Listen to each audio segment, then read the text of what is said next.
Hello and welcome to another Nexus digital tutorial. My name is Brady, and in today's walkthrough, we're going to guide you through the steps of how to change, update, or add a payment user on your Google Ads account. With that said, let's get started.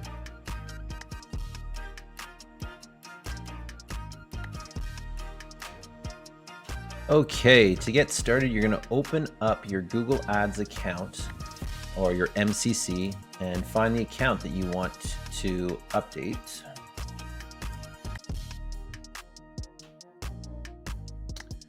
And what you're going to do from the top menu section, you're going to select Tools and Settings.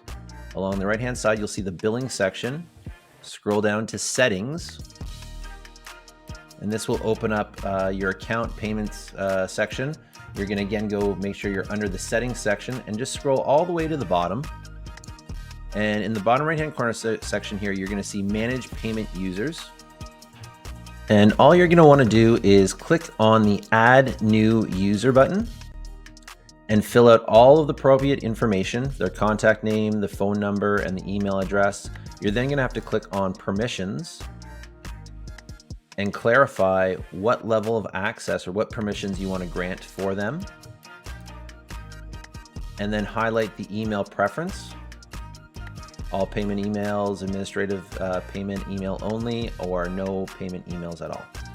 You can choose to make them the primary contact on the account or leave that blank, and then simply hit the invite button. Now, after you've hit the invite button, you'll get a quick little notification that will ask you to kind of confirm that the level of access and the parameters that you've selected are correct. And all you're going to want to do is hit the OK button here, at which point that person will likely get an email notification saying that they've been made a payment user on the ad account.